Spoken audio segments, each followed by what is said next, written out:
Labvakar, mums pēc Latvijas literārajā vakarā. Es jums stādīšu priekšā mūsu goda filistru Jāni Krastiņu, kurš pastāstīs mums par arhitektūru. Un šajā reizē nevis par mūsu pašu Latvijas ilgens stilu, bet gan par moderno tādu, kā stākam, nezinu, augsti attīstītu arhitektūru, kas ir apvienotās Arābu Emirātos un tam līdzīgi. Pie mums šogad viesojās tērvetieši un sēņi. Paldies, kā atnācāt, jaukā pulciņā.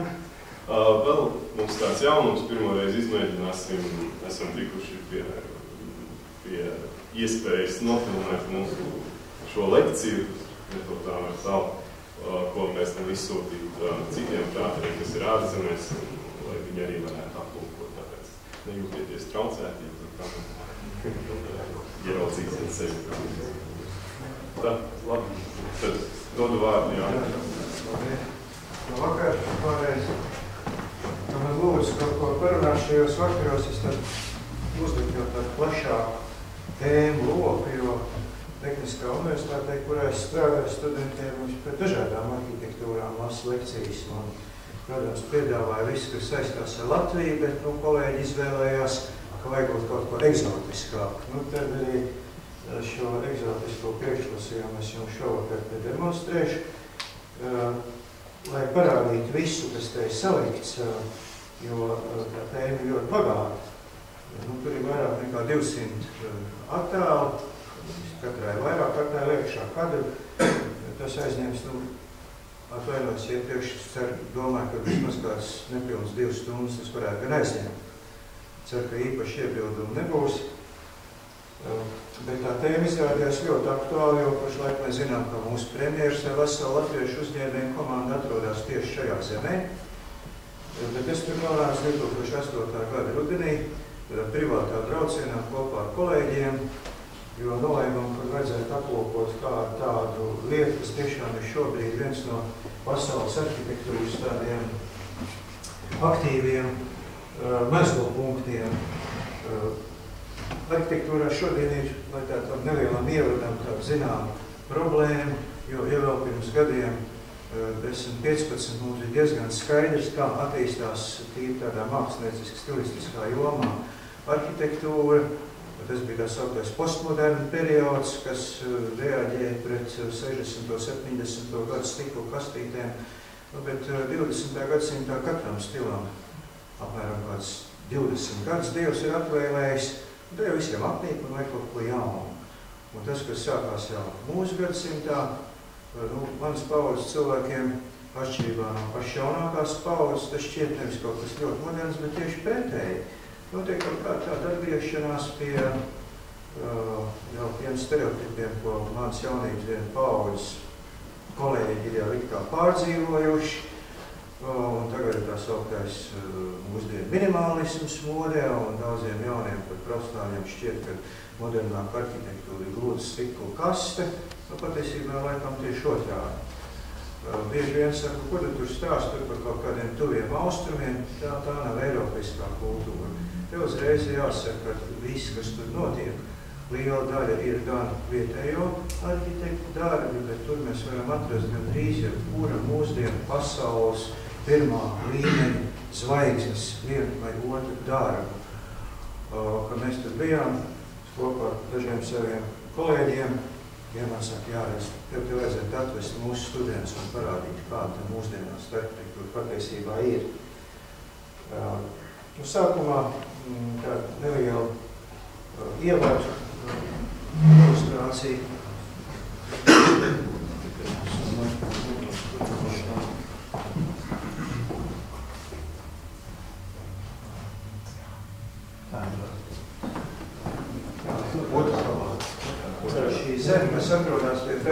līča. Iedzīvotāju skaits.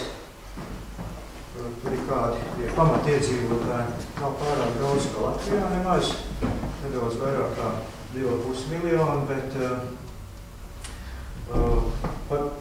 pastāvīgi tur uzturās vismaz 3-4 reizes vairāk cilvēku, kas tur sabrauc no Pakistānas, no Indonēzijas, no daudzām tām zemēm, kurām ir tā pati reliģija. Korānu visi raksta neatkarīgi no tā, kurā valodā viņi runā. Arābu valodā to visi zina, un tāpēc arī tieši šie te tālākās uz austrumiem atrodošajām Āzijas zemēm tie ir iestrādīti. Tā ir pat šīs zemes teritorija, kur sastāv no laikam 7 vai 8 emirātiem. Pats tas lielākais ir Abu Dabi, un arī Emirātu galvaspilsēta ir Abu Dabi. Tie 50 gados šī zeme izvietojās tos atsevišķos emirātiem, kādu konfederatīvu valsti izveidojot. Un galvenais tas labklājības avots it kā būtu nafta, kā jau visā Arābu pussalā, bet nafta ir tikai Abu Dabi. Dubai, tā ir viens no šiem blakus emirātiem. Viņiem ir tā konstitūcija, kad tā zemes prezidents ir Abu Dabi šeiks, bet Dubai šeiks ir ārlietu ministrs. Un tā ir vēl pāris mazāki emirāti, blakus ir Šarža, tad ir Edžmen, un tālāk vēl ir Kairā Rasā Kaima, Kudžeira. Viņi tur tādi bišķi jau tāds sadrumstalotās, blakus piekārās Omāna, liela arābu zeme, kas jau skatās uz Indijas okeānu. Dubajā nekādas dabas bagātības nav. Bet no Dubai šeit es sadomājos, ka viņai vajadzētu kļūt par tādu pasaules būvniecības centru, un viņi savu ekonomiku būvē uz apgrozījumu. Ka tur notiek dažādas pasaules komercizstādes, preču tranzīts no Indijas uz Eiropu, un dažādi citi veidi finanšu pakalpojumu, uz kuriem viņi būvē savu ekonomiku. Likumi ir ļoti tādi stingri, varētu teikt, bet drastiski, ja tur kāds kaut ko bišķiņu pārkāp, tad tas tiks no zemes izraidīts bez iespējām kādreiz atpakaļ atgriezties. Un, protams, ir Eiropietiem tur ierodoties pirmā brīdī, tā sajūta nav visai komfortabla, kur sagaida šajos nacionālajos tērpos tērts caurlaids un tā tālāk, bet viss tā ļoti mierīgi notiek. Uzreiz aizstāvēs notikumiem priekšā, mājās braucot pat vēl vienkāršāk nekā daudz viet Eiropā, tīpaši Vācijā. Mēs izbraucām ārkārtīgi agri no rīta no viesnīcas, un reiz bija no rīta, tā kā jau tādā nakts vidū izbraukšana, un viesnīcā tev iedod līdzi katram ar lielu papīra somu, kur iekšā vismaz kāds 8 pudelītes. Tur bija ar ūdeni, ar Coca-Cola. Kā ziniet, lidostās to visu jau neļauj šķidrumus ņemt līdzi. Pārējie viss smuku saliek konteineros, es domāju, pagaidu, pamēģināšu, kas notiek. Pielaitai kontrola mašīnā šo savu somu, jums tur ir pudeles. Es saku, jā, viesnīcā tāda iedima, ko darīt? Ejiet tur tālāk, tur sēž sievietes, viņiem nav sejas aizsargs, bet šiem viņiem kalāriem mugurā. Es saku, tā viesnīca ir, labi, ejiet, tur nekāda problēma. Protams, ka gribēja ieturēties, tad no manām 8 pudelēm vispār, ja 8 kolēģi tā arī pa rīta cēliem, es saku, varēja ieturēties pašiem, pārējiem bija atstāti ārpus kontrols. Tā kā tā zeme ir ļoti organizēta, ļoti mērķiecīga, un jāsaka uzreiz, protams, ka tas viss ir lielā mērā uz smiltīm būvēts. Vārdi tiešām, un kā mēs tā nozīmē. Un to mēs redzējām, kas notika pasaules šīs krīzes laikā, tieši tur atrodoties jau pienāca ziņa par Lehman Brothers koncernu sabrukumu, un pasaulē sākās, tie tur pateica, ne, tas ir pasaulē, pie mums tas nebūs. Nepagāja ne vairāk kā pusgads, kad arī tur, protams, viss tas sākās, un visa milzīgā celtniecība apstājās, jo tas tiešām ir tuksnesis. Un ja šeit no Dubais līdz Abu Dabi, tur ir nepilni 200 kilometri, viss ceļš jūs brauciet kā par zaļu oāzi, to viņi ir katram pokam ir ūdensvads apakšā, tūkstnesim cauri zaļu teritoriju, tad Dubajā izbraucot no paša pilsētas, tur tiešām sākas tūkstnesis ar, kur tikai varbūt kāds reds kamielis pastaigājās. Tas ir smilts, uz kur viss tas tiešām atrodas tūkstnešaina zeme, bet uz to viss tas ir būvēts. Nu, šī ir pati Dubaja. Tur ir īpaši noteikumi nekustamajām īpašumam, ko nedrīkst neviens ārzemnieks iegādāties ne pēdu zemes, bet likumu kaut kā bija aizmirsuši jūru. Nu, tad vai ārzemnieki varētu arī kaut kur izvērties, ka viņi sāk veidot šo pilsētu arī jūrā. Divas no šīm ir izbūvēts, kurš laikam tad ber augšā šo, tā ir palma. Viņa tāda ir tā kā tāds zars un stumbrs, bet tā zari, kā tāds pussals, ieiet jūrā iekšā, tas viss ir mākslīgi uzbērts un tiek apbūvēts. Nu, tur galvenokārt ir mājokļi, kas tiešām nepieder vietējiem, bet ārzemniekiem.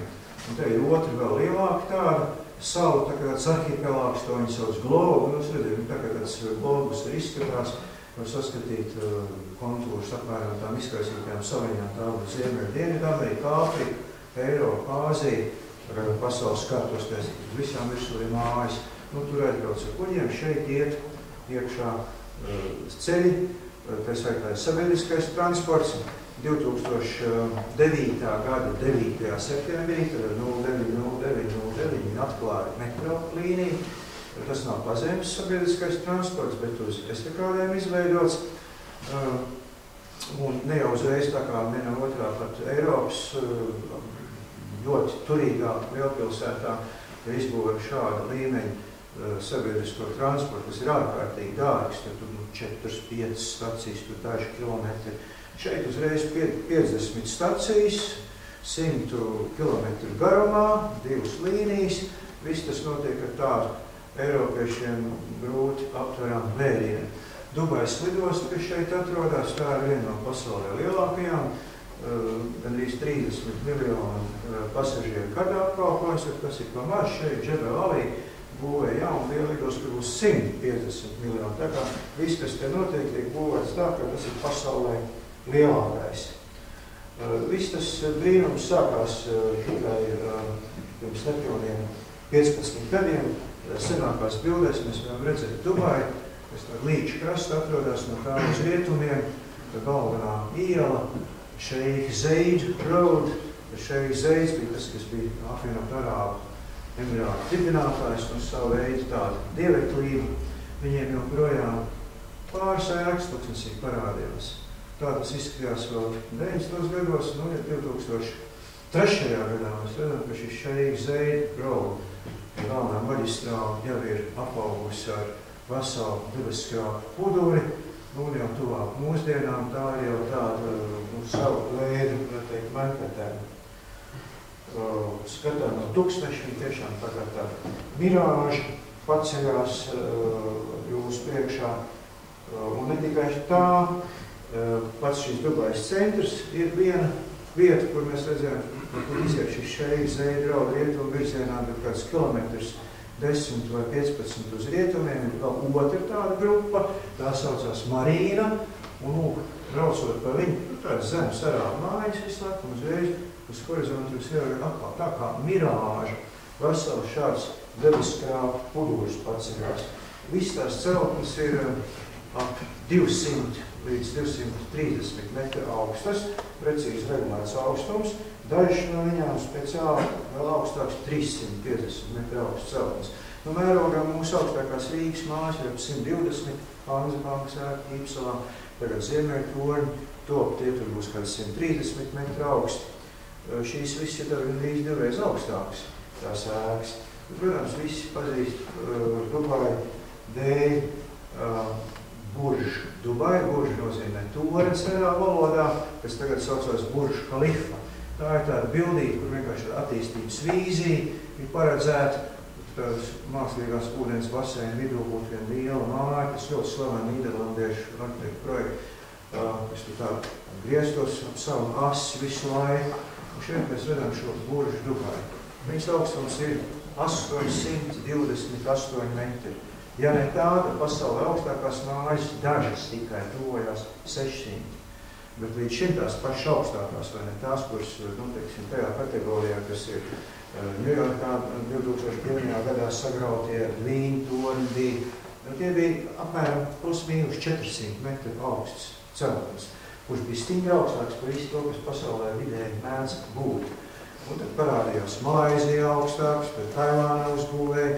Viņi par dažādas skaita, daži skaita antēnas klāt, daži ne. Pasaulē noteikti tagad tāda sacensība, kurš no augstāk māju uztaisīs. Bija cerēts, ka Hongkongā tur būs pasaules tirniecības centrs, līdzīgi Šanhajā. Tās sasniedz jau gandrīz 500 metru augstumu. Krievi bija sadomājušies, ka Maskavā gandrīz 600 metru augstu māju uztaisīs, no kas tur izčākstē. Tas ir kancelēts, ja, kā ideja. Šeit 828 divreiz augstāk par pasaules augstākā mājā. Un tā viņi ir uzbūvēti. Te viņi varam tajā panorāmā redzēt. Tur ir tas pilsētas vēsturiskais centrs, šis ir Šeika Zeidrova, tālākais tā kad tālāk būtu tā Marīna, ko iepriekš aplūkojām. Un pašu šo Burž Khalifa ar 828 metrus augstu ēku, vesels jau tā debesskrāma kompleks, kas ir stingri augstāks kā mūsu liela augstuma Eiropa augstākās mājas ir. Tas viss šobrīd ir izveidots ar, protams, pasaulē lielāko tirniecības centru viņa piekājai un blakām esošās ēkas, kas jau 360-70 metru augsts. Milus celtnes pasaules 20 augstāko kategorijā ietilpst, un tās viņa piekāja izskatās tāds relatīvi nelielas. Un tas jau no visu, tā salīdzinām, ko pasaules augstākās mājas. Ilgu laiku augstākā bija Sīrs kompānijas stūras Čikāgā, kad ir 400 metru augsta ēka, 110 stāvu. Faktiski viņa joprojām bija augstākā, ja kāds parādījās Šanhajā, šī ēka, tāda paša izmēra Hongkongā viena. Tad Čikāgā bija sadomājuši būvēt vienu jaunu, viņi sāk celt pēc ļoti slavenu spāņu. Šveicieši, teiksim tā, arhitekts Santiago Calatrāvas projektu. Eiropā, Zviedrijā, augstuņā. Tajā izputē tie būderi, kur apstājusies neiet augstāk. Tas ir Burž Khalifa salīdzinot ar tiem pašiem pasaules augstākiem brīnumiem. Viņi teica, tas jau nav viss, pēc tam nāks kilometru augstā ēka arī. Tā, protams, nav notikusi. Viņi tā jau liekam pamats, tas viss te būs. Bija pat tāda iecerēta, būs tāda izmēra ēkas. Bet interesantākais jau, ka šīs ēkas nav mums, kas šie primitīvi ierastie tornīši, stikla kastītes. Tā šodienas arhitektūra nedaudz, kā jau teicu, mokās, ir tā sauktā parametriskā arhitektūra. Šodien visi izmanto datortehniku un arhitekti ir aizgājuši tādās, gribētu teikt, radošās dīvainībās, kad it kā izprojektē normāli loģisku celtni, un tad sāk izmantojot attiecīgas programmas, un viņi sāk visādi skulpturāli deformēt šobrīd, lai iegūtu kaut ko tikai paši, kas ir interesantāk. Savdabīgi, ka šie arhitekti, tā ir viena amerikāņu firma, pavalstīgi bāzējās ļoti daudz interesantas postmodernu laika ēkas uzbūvēja, tās tāds nedaudz interpretējot vēsturiskās formas, bet katrā gadījumā kaut ko tradicionāli, mūsdienīgā veidā, mēģinot iekodēt mūsdienu arhitektūrā. Viņi ir kāda postmodernistā, viņi arī sāk kaut ko tādu skulpturā meklēt. Tā, protams, ir vīzija, kur šādā veidā nav īstenojusies.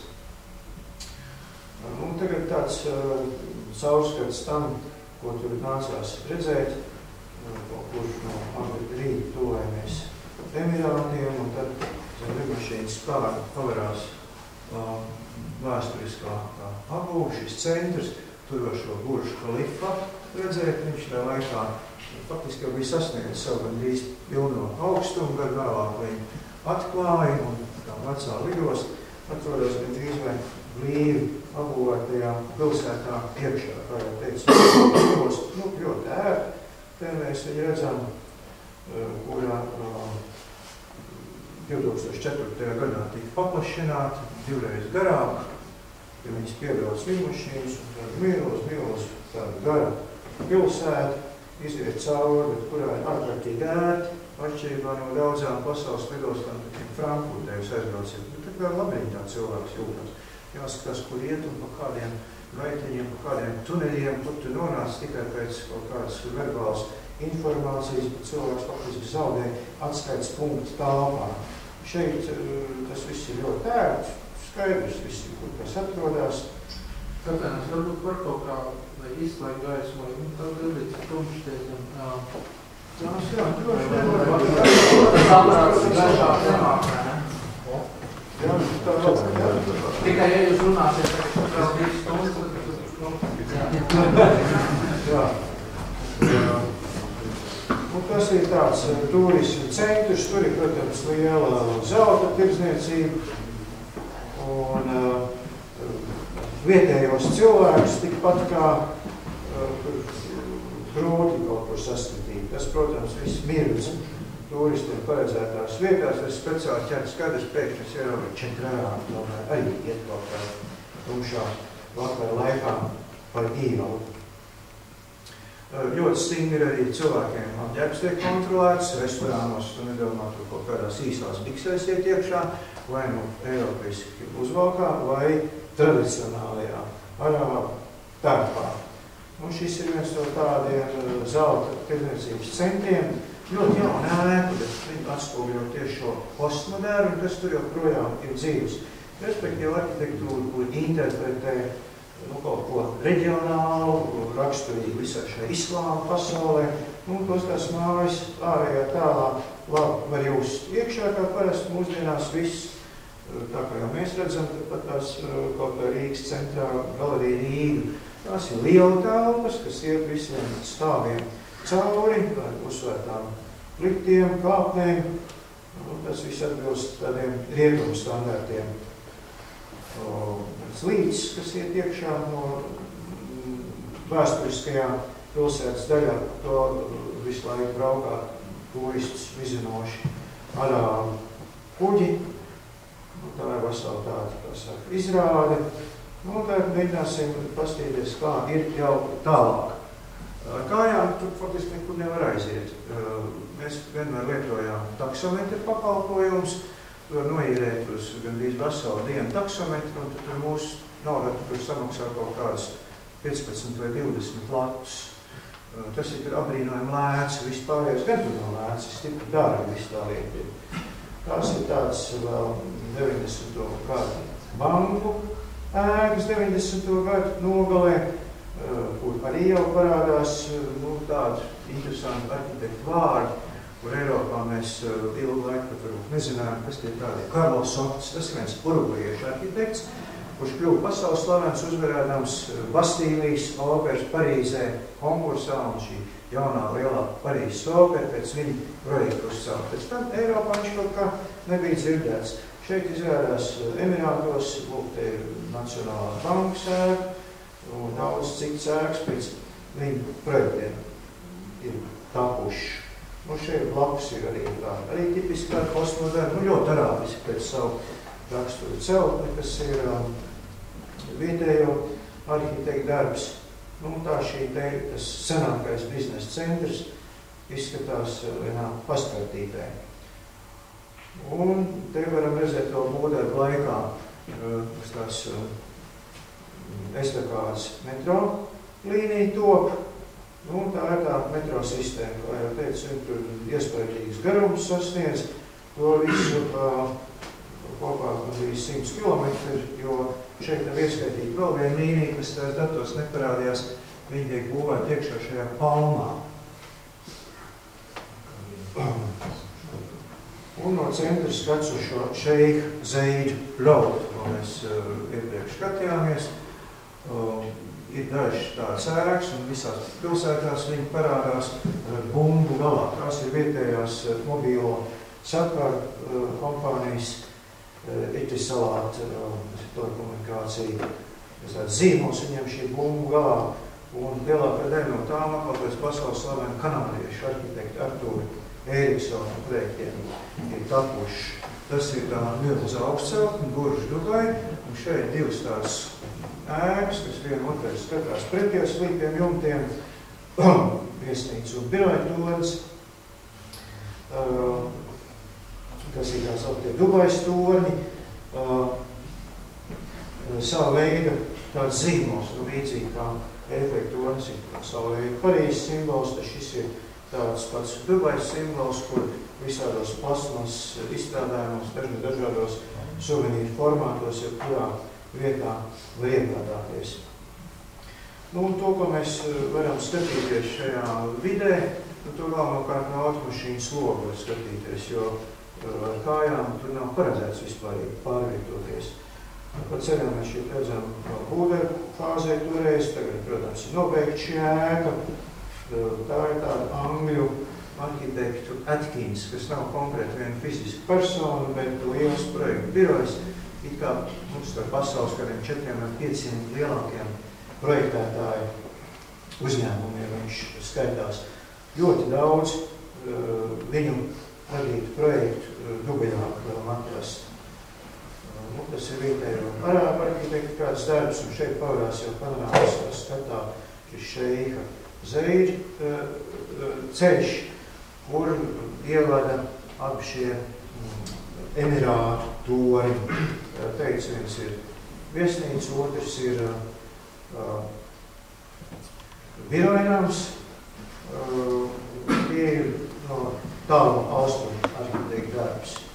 Nu, šī iela tā ir, protams, ar milzīgiem izmēriem. Trotuāru tur laikam nemaz nav. Un, ko mēs varam visu te uztvert, tas viss ir caur auto logu tverts. Šī ēka, tas rožu tornis, arī vairāk nekā 300 metri augsts, arī ietilpst pasaules augstāko ēku skaitā. Nu, pabraucot tālāk, daži tādi ikoniski postmoderni darbi. Viņi lielā mērā atspoguļo tādu formu valodu, ko var daudz viet redzēt rietumos un arī tālos austrumos. Šeit viss tas ir tādā īpatnējā vietējā interpretācijā tverts. Lūk, salīdzinājumā. Tā arī viena no tādām pasaules milzu projektētājiem Nikken Sekkei. Tas arī nav viens konkrēts Japāns, vien milzu Japāņu projektēšanas uzņēmums, kurā darba lielākoties augstsauknes var atrast visā pasaulē. Nu, viens tornis ir šī Atkins, ko nosaukuši par kādu 1000 gadus torni. Malā, jau braucot visam šim centrālam pudurim cauri, skats atpakaļ uz jauno metrolīniju, uz estakādas, virs kuras paceļās šis Burž Khalifa tornis. Un atkal jau pieminēto Atkins grupas, tur ir tāda Executive Towers, tā viņiem ir nosaukt vesela augstsaukņu grupa, līdz kā pēc vienas piegrieztas taisīgi, bet katram ir savu izmēru un kopā rada ārkārtīgi iespaidīgi tādu formu ansambli. Un kā redzam, katrai augstsauknē un to atkārtotās variantos mēs redzēsim visvisādos izpildījumos ir savs individuāls stāvs. Un šeit apakšā, tas jau toreiz būdarbu laikā, tā ir viena jauna celtne, kas ir tāds liels disks, ar nošķaut vienu pusi, kur diametrs ir ap 120 metri. Tad šis disks vien ir stingri augstāks nekā mūsu Hanzebama, bet šī Dubais torņa, Kalifas torņa piekājiem nebūtu neizskatās tik pārmērīgi augsts. Te mēs redzam no būdarbu laikā, kad viņi tuvojās noslēgumam. Tās autors ir kāds arhitekts Adrians Smits, kurš šobrīd ir atdalījies no pasaulē varbūt paši pazīstamākās arhitektu kompānijas. Tas ir SOM, Skidmore, Owings, Merrills, amerikāņu arhitekti, kur jau bija ļoti pazīstami 50. 60. gados pagājušā gadsimtā. Viņi biroja visā pasaulē, un viņi visu pasauli ir pielikuši pilni ar tādām taisnstūri paralēlas skālām formas stikla kastēm, kuras mēs šobrīd dažādi vērtējam, lielākoties ironiski negatīvi. Un Smits teica, viņam tomēr vajag kaut kādu slavenāku vārdu. Viņš ir arī viena no augstākām ēkām Šankajā, Ķīnā. Šī pilsēta, kas šobrīd ir tāds pats līdzīgs kā Dubai, tāds būvniecības koncentrācijas vieta. Viņš jau atšķirīgi atdalījies no tās kompānijas un grib, lai viņa vārds būtu īri pasaulē. Skats atpakaļ virzienā, apkārt tur vēl ir būvlaukums šajā laikā ar šiem ziliem vai zaļajiem žogiem. bija šis Atkins veidotais eksekūtīvu torņu komplekss, kas ļoti emocionāli efektīgi veido šo vidas telpisko ietvaru. Atkins ir šis, saucās Tress, norādīja ar ļoti interesantu silueti, ļoti atšķirīgi, savādīgi. Tad viņi uzreiz var atpazīt pasaulē tieši tāda otra celtne nav, bet visam tā piekāja apkārt. Mēs redzam pilnīgi jaunas dzīvojumās ēkas, kurās tā vai citādi ir interpretēti šie motīvi, kas tik raksturīgi ir islāma arhitektūra, islāma dievnamiem. Tā kā tā ir tāda postmoderna dzīvīguma pazīme, kur pasaulē tā visu laiku vēl kaut ko turpinās. Es daudz runāju par savas profesijas problēmām, bet es arī vizītu pie studentiem ļoti bieži mēģinu kādam stāstīt jaunam cilvēkam, ka būtu jāpadomā par detaļām vai par kaut ko tādu, ko mēs tāds pārbaudītas vērtības varētu mūsdienīgi izmantot. Tad parasti skatās, kā tas jau šodien pasaulē ir noiets etaps, un tā vairs nebūtu kā mūsdienu arhitektūra. Šeit, ko skatoties, negribas teikt, ka tā nav mūsdienu arhitektūra, tā ir īpaši mūsdienu arhitektūra. Vēlreiz šis adreses piekāja, un blakus milzu liels tirzniecības centrs. Tā viss tas panorāmā skatāms ir, un viss tā ir vesela tāda pilsētā, kur šis trejloka formā, šis buršu kolekti ir centrālā ēka, pasaulē augstākā celta. Ir bijuši arī cilvēki veidot tīri torņi, viens pat Polijā savu laiku uzbūvēts, bet tā bija metāla režģota konstrukcija, masts vienkārši uz atsētēm. Viņš kāds 10 gadus eksistēja, 90. gadu beigās sabruka, un otrs tik augsts uzstādījums. Bija gandrīz kilometri augsts. Bet šeit pat neviens televīzijas tornis, pasaulē augstākais joprojām ir Toronto, kas ir 680 metru augsts tornis. Ja tas ir tornis tikai tā no ēka, šī ir ēka. Un tad, kad viņi atklāja, tad, protams, tur parasto uguņošanu nevarēja taisīt tā kā šaura raķetes no zemes, un kur tur viņš tur palika kaut kur, tikai pašā piekājē. Raķeti augsts nevar uzšaut, tāpēc es no internetu pagrābstījos ieliekošos kadrus, kā svinēja 2010. gada janvārī šīs celtnes atklāšana, grandiozi uguņošana. Vēlreiz ieskats pasaules augstāko celtņu klāstā, kā uz šī fona, tie bija tie masti daži, kas vairs nav, lūk šis buršu kolekta, cik tālu pārspēja.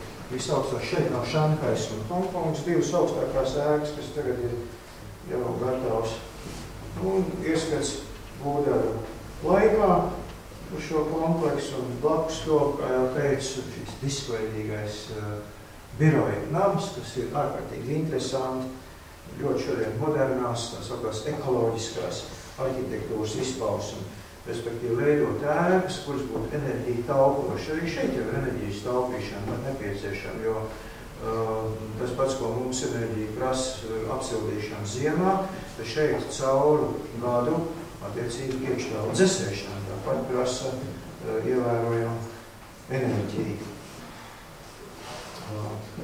Tas saucās tāds Iris Bay biroja, atkal šī Angļu biroja Atkins darbs, kurā ēka ir dubulta āda, un tur viss ir rūpīgi izrēķināts, kā gaisa tur varētu cirkulēt, izmantojot temperatūras svārstības naktī un dienā, un tad to visu izmantojot akumulēt enerģiju, kur pēc tam to izlieto, lai darbinātu attiecīgās gaisa kondicionēšanas iekārtas. Tā kā tas ir ļoti sarežģīti inženieru tehniski veidojumi.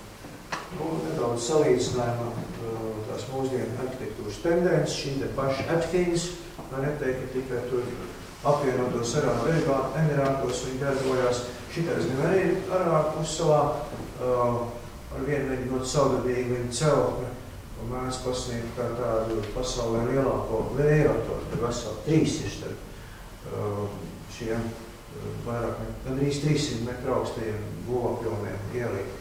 Un tā ir tās mūsdienu, tās parametriskās arhitektūras, tāda izpauduma šobrīd arī Dubajā. Ja vakar skatījāties panorāmos premjeru vizītes laikā, tur parādījās viens kadrs nozīmē, kur šāda rakstura 4 ēku grupa, nu pat pēdējā laikā ir nobeigta Dubajā. Un tā būdera mehanizācija, protams, tā ir tādā līmenī, kā jūs redziet, šajā kadrā. Vienkārši izmanto šo ļoti lēto darbu spēku. Viņi parasti nedzīvo Dubajā, dzīvo blakus pilsētā, Šaržā, tas ir blakus Emirāts, kas faktiski viena tāda vienota urbāna aglomerācija, jo maksāt par, teiksim, 3 istabu dzīvokli Dubajā, tur bija laikam kaut kāda $8,000 mēnesī, tas maksā tā varētu īrēt. Kamēr blakus Emirātos tas ir apmēram 10 reizes lētāk. Blakus visam tam atrodas grandios tirdzniecības centrs, kurš kā parasti ap šīm iekšējām tirdzniecības ielām grupējās, un kurā nav tikai tirdzniecība vien, bet tur ir dažādas citas publiskas aktivitātes, vesela milzu sistēma, kā tur ir auto iebraukt, daudzos pazemes un virzienas līmeņos. Autostāvvietas, no kurām tad var tieši izkļūt uz daudziem šīm tirdzniecības iekšējām ielām, kuras laiku pa laikam sazarojās un sapulst kopā šādos pārsaktos iekšējos pagalmos. Tā ir jau pazīstama pasaulē šo kompleksu organizācijas schēma, pa vidām arī tādas atrakcijas, piemēram, akvārijas, kura ūdens līmeņa augstums ir kā 15 metri.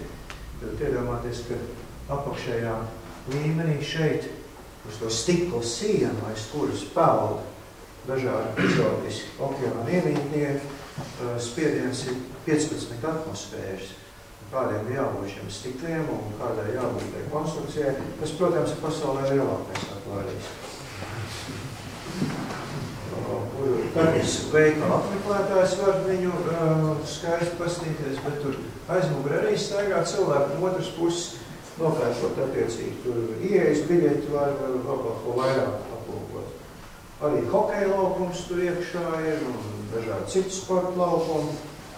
Tagad tā ir vesela tāda publisko dažādu aktivitāšu vieta. Būdēr nepārtraukti iet uz priekšu. Šī celtne gandrīz sasniegusi jau savu pilno augstumu. Tas ir celtne nosaukumu Indeks, kuras arhitekts ir Normāns Fosters. Fosters tas ir angļu, šodien varētu teikt, tāds super zvaigzne arhitekts, kurš ir saņēmis visas augstākās atzinības, kādas mūsu profesijā vispār vien iespējams, ieskaitot Pritzker prēmiju. Pritzker prēmija arhitektūrā, tas ir savu veidu analogs Nobel prēmija, arhitektiem Nobel prēmijas. Nav paredzēts, bet tad tāds 20. gadsimta 70. gadu beigās iedibināja šādu Pritzker prēmiju.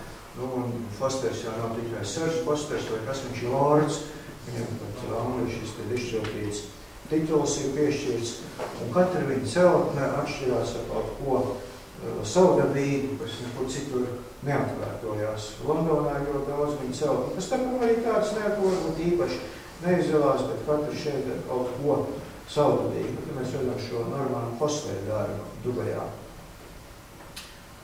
Un braucot no visu šī te kompleksa ārā, ļoti rūpīgi varam redzēt, kā pārdomāt šīs augstceltņu grupas, piemēram, te ir grupa, kur visu laiku nīkārtojās dažādi augstumi celtnes, tas viss ir rūpīgi tā pilsētbūvniecības aprēķināts, lai šis Emirātu toriņu tēls paliktu pietiekami labi eksponēts no jebkuras vietas. Un, kā redzam, arhitekti atkal šie paši Atkins vai Hatib un Lāmī, tie ir vietējie Arābu Emirātu arhitekti, protams, Eiropā visi viņi ir izglītojušies. Te ir viens no toņiem, kurš tā laikā vēl nebija gatavs, ka šeit gadījās būt, viņš ir nobeigts. Tās tāds internetu vietnes skyscraper page, kur vienmēr var atrast datus par viņiem ļoti labi šobrīd. Atributējumi, arhitektu vārdi, pielikt pārtām celtnēm. Nākamā grupa atkal, viņa ir uz tieši koncentrēta augstceltne, bet nedaudz savkārtīgi modificētā augstumā, kur daži ir tāda postmodernie. Šī 2008. gadā vēl nebija gatava. Tā ir ļoti savadīga celtne, kur atkal tāds ļoti īpatnēji pieeja. Te ir viņas projekta bilde, kur arhitekts vienkārši interpretējis pazīstamo Big Ben pulksteņu torni, kas ir savu veidu Londonas simbols pie Angļu parlamenta. Te jau būtu tuvojas nobeigumam. Protams, tas pulkstenis, kas tur ir tajā fasādē, tas ir pasaulē lielākais. Tā kā ne jau tikai pasaulē augstākā māja viena, pat tāpat ceļās tajā tuvākā apkārtnē stingri pāri virs citām. Protams, šo te savu veidu vietzīmi, Emirātu tūri, vienmēr paliek ļoti labi eksponēti un tiešām savu tādu elegantu valodu citu vidū izceļās.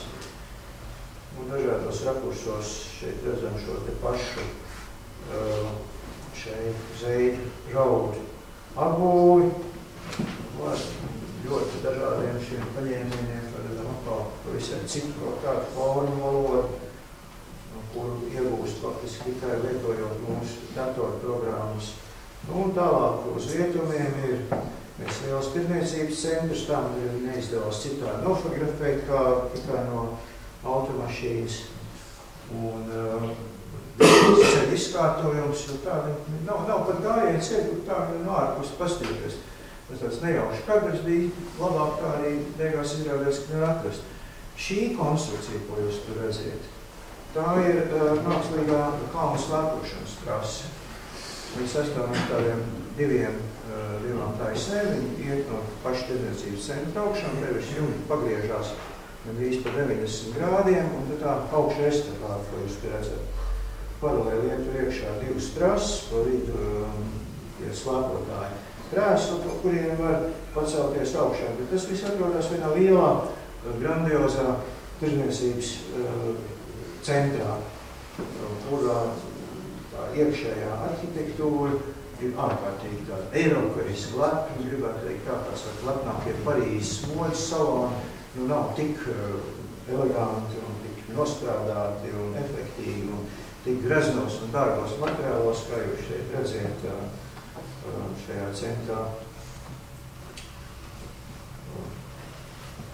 Un tā aiz vienas sienas var redzēt šo slēpošanas trases apakšējo daļu.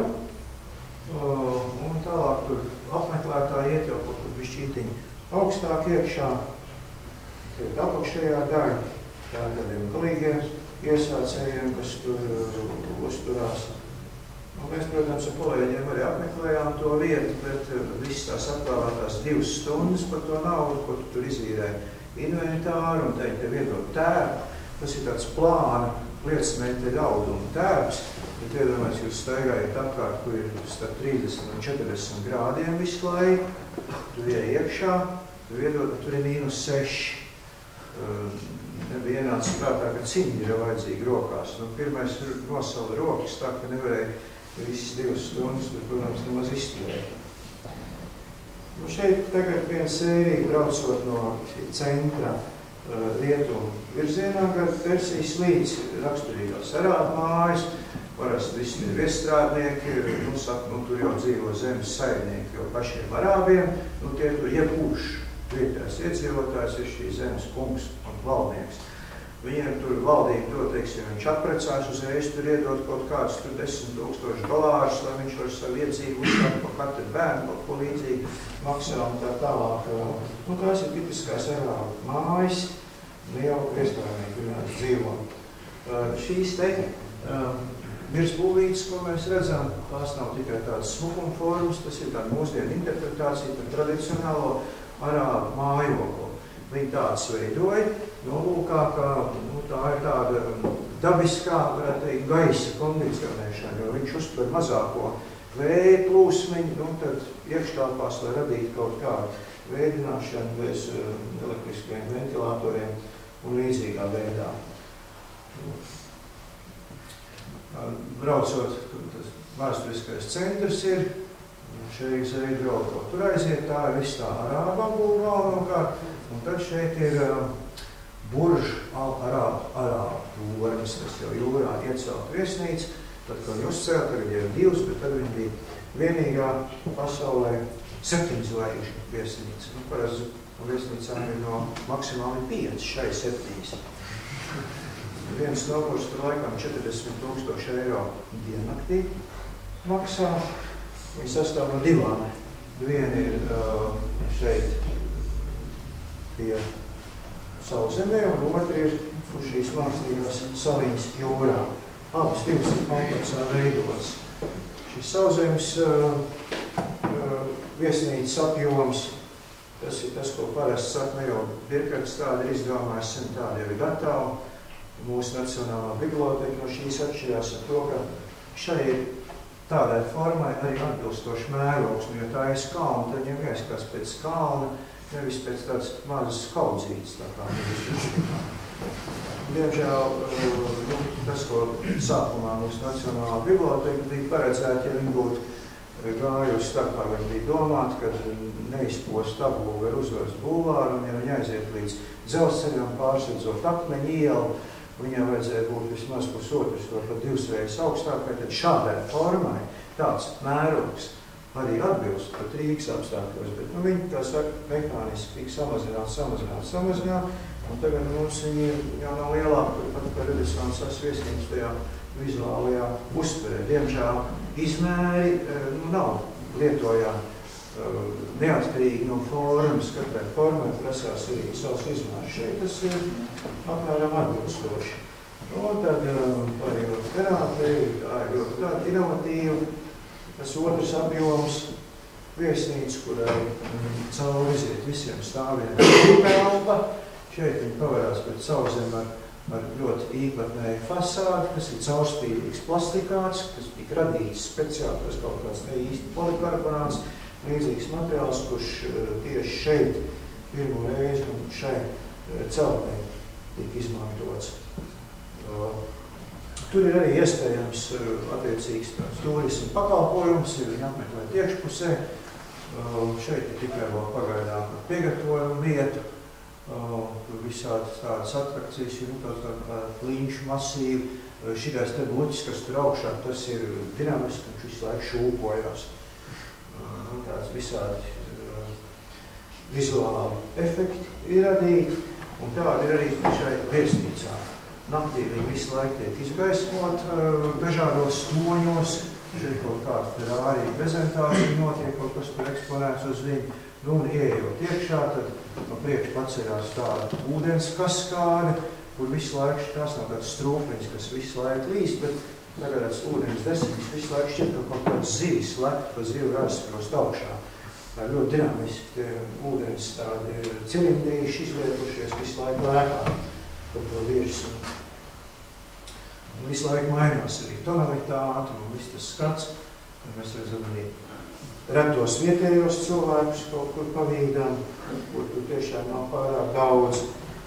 Un sāniem līst ūdens, un tad uzjāns to galveno stāvu, kur ir restorāni un dažādi veikali, kur grīdas ir iesaktas ar dažādu akmeņu inkrustējumā un mozaīkās, ieskaitot pusgādu akmeņus.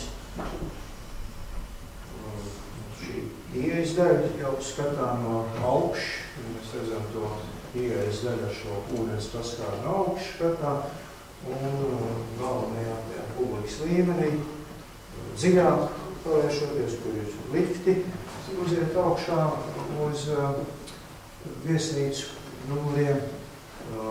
Arī viens ūdens baseins, kurš visu laiku dažādi darbojās, tāds strūklis pa laikam viņas nav, un tā uzreiz kaut kādos ļoti dažādiem intervāliem, neprognozējumiem, tā uzreiz tie viens ūdens lādiņš uzskrien kaut kāds vismaz 30 metru augstumā, un tad vēl ietroks nokrīt atpakaļ.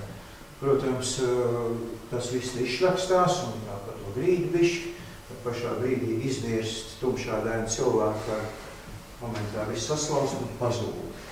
Tā viss tas tur darbojās.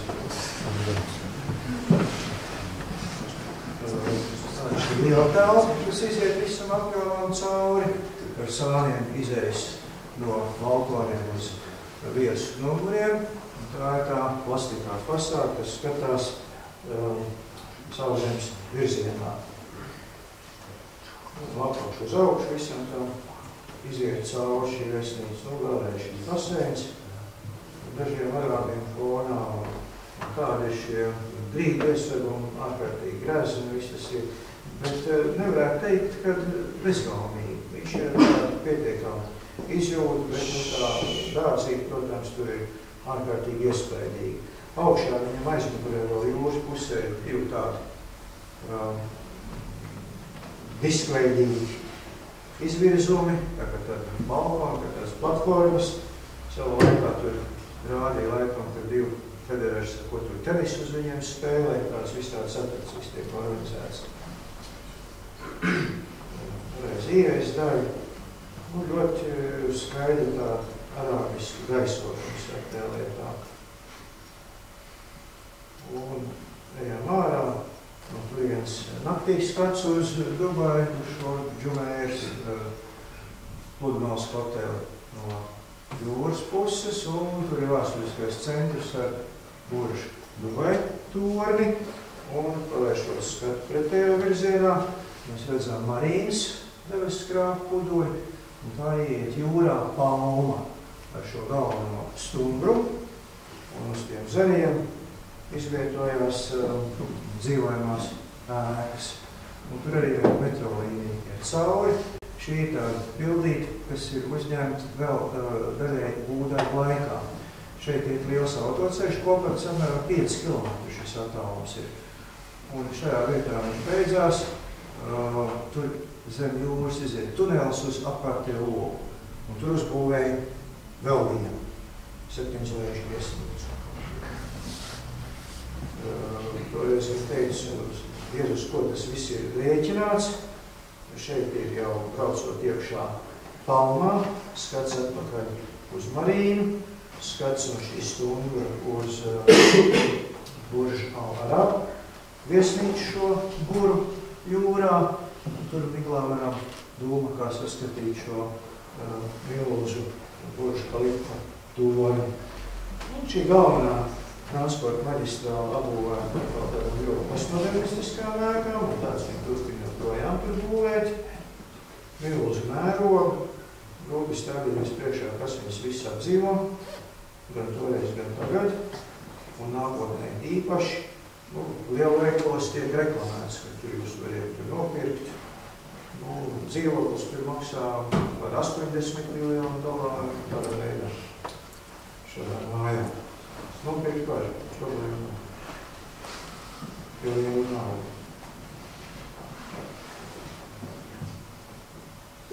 Tie mērogi grandiozi, tas viss ir šai palmai, kur jau fonā parādās jaunā viesnīca tur galā. Tā ir metrolīnija, kura šobrīd jau funkcionē dažādiem satiksmes izskaitojumiem, un tas saucās Atlantis hoteli, kurā nepārprotami ir atkal interpretēts tāds tipiski arābu pasaules no mošeju silueta ņemt, bet nevis kupols, kas ir, bet tā ir vienkārši arka ar savienošos 2 grandiozos spārnus. Un tie ir tādi literatūras skati, kas raksturo visu šo geogrāfiju. Šis Atlantis hoteli, kur atrodas fonā, un tas skatā no Džumēras abiem. Un pretējā virzienā no okeāna skatoties, tas būtu šis Atlantis hotels. Un būdarba laikā tas viss tika veidots tā, ka šeit izveido lielas sienas, tas ir atklāt metodu izbūvēt to pazemes tunelu, to visu aizbēr pārsēdz, tas ir kā būdarba laikā tas izskatās, un visam tam ūdens ir virsū. Un virs tā, pēc tā kā pāri šajā pusē aiziet uz tuneli zem ūdens, otrā pusē metrolīnija, kur gala stacija iziet uz vienu lielu tādu atrakciju parku. Ir akvaparks un visās citāds dažādas atrakcijas. Bet atrakcija arī pat viesnīca, daudz stāvi ir zemes atrodas, kur logi iziet tieši uz okeānu. Saka, cilvēks tur, aizskar tur nav, cik viņš tur intīmi jūtās, ja viņam nav kauna no zivīm, kurš pa logu var brīvi skatīties uz tev, ko tu dari būtā, teiksim, vai arī, teiksim, savu vannas istabā. Logs iziet tieši uz zemūdens pasauli. Un it kā esot orientējušies uz bagātiem krievu turistiem, arī tur nezinu, vai tik daudz mitinās, bet izbūvēts tas ir. Atklāšanas ceremonija vien tur esot izmaksājis $30 miljonu laikam ar pasaules augstāko Kailī Binola un līdzīgs kaut zvaigznes uzstājušās un palīdzīgi. Pie ieejas šajā salā paredzēts bija ar milzu augstceltne, kur nav uzbūvēta, bet tas bija domāts kā Donalds Trump, kas ir amerikāņu lielākais nekustamo investētājs un būvnieks, viņu biroja tornis. Un tas ir viens skats, ko nofotografēja pa lidmašīnas logu, jau braucot mājās. Teicu, jau tagad tumsā lidmašīna izlidoja un atgriežoties Palmā, šo Atlantisku hotelu mēs redzam, kurš apzūd pretēji šādā Burai okeānā ir apzūd tradicionāli, teiksim, tādā tradīcija valodas mūsdienīgā postmodernistiskā interpretācijā veidots. Braucam un palērā no Palmas uz Marīnas pusi. Kur pavarās atkal otrs šis milzīgais debeskrāvu puduļs. Un ar palietiem vien mēs arī kā paņēmām tāds turismu piedāvājums ir. Un viņš pat tur nebija pārāk dārgs. Laikam kaut kāds samaksājiet 40 latus visu dienu. Jums ir šofers, kas vienlaiks ir gids. Tas bija kāds pakistānietis vai eģiptietis. Ļoti inteliģenti cilvēki, zinoši, un viņš pilnīgi brīvi jūs vadā un stāsta un labi informēts, labi profesionāli saruna veidojās. Vēl šobrīd ausīs skan vārdi, ka mēs šeit braucam tagad iekšā šajā marīnā, pagaidām vēl par sāniem tajā būvēja, un tad, kad iegriežamies jau cigāk, viņš saka, un šeit jūsu priekšā paverās pasaules lielākais būvlaukums.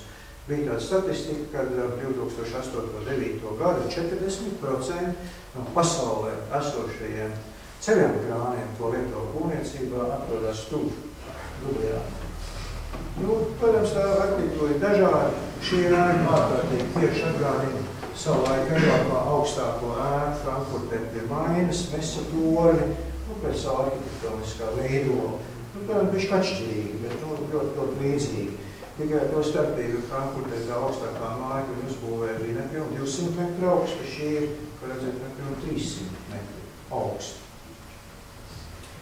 Tas ir tas pasaulē to bija lielākais būvlaukums, kur šo augstceltņu arhitektūra ir ārkārtīgi daudzveidīga, un šeit ir vesela virkne tāda interesīga, kas parāda šo raksturu visam tam. Tā ir šī marīnas, un tad tālāk nāk tāds Džumeira Lake, šis Džumeiras rajona, te uz dienvidiem šis Džumeiras jaunā lidostas būvvieta, iekšējiem ezeriem veidojās šī grandiozā avola. Ļoti izplatīts motīvs ir tā sauktie dvīņu torņi. Tā ir visā pasaulē, kad divas debeskrāpes taisa, vienu kā otru kopiju, vai vienu attiecībā pret otru, piemēram, kā spoguļattēlā veidojas. Tā ir daudzi par pāriem. Šitie divi vienādi, ieturtīvi un tā tālāk. Bet kopā tas viss ir ļoti pārdomāti un nenolēdzina tādu ļoti harmonisku viengabājumu ansamblu. Un tā vēl redzēt.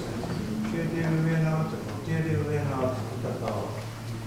Tā ir tāda pasaules mūļas trenēts, kura laikam pat liekot meklēt. Kāpēc? Vai kaut tāda man ir izskaidrojuma.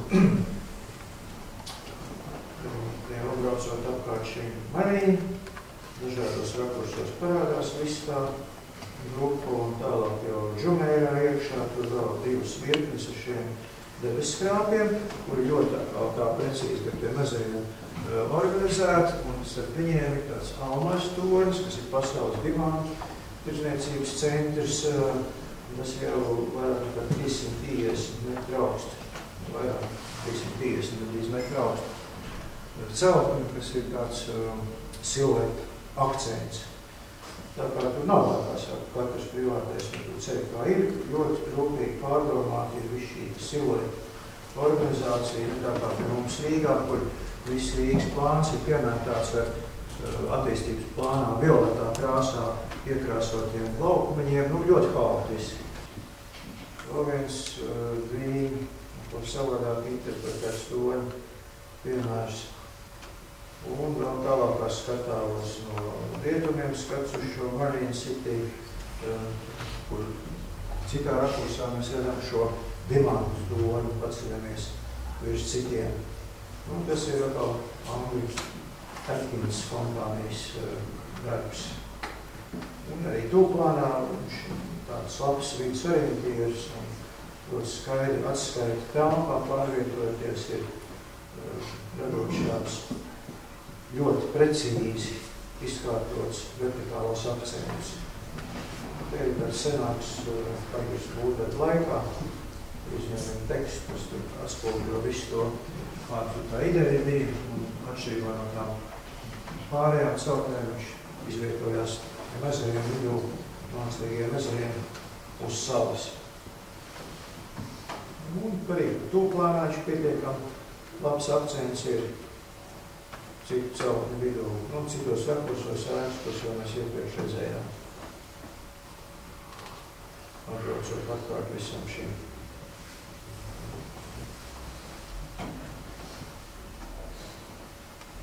Un tas ir pretējā pusē Dubajai, braucot austrumvirzienā, blakus Emirāts ir Šārža, un tā ir Ēģiptes viesnīca. Ēģipte visiem asociējās ar piramīdām, un tad arī šī celtne tādā piramīdas formā.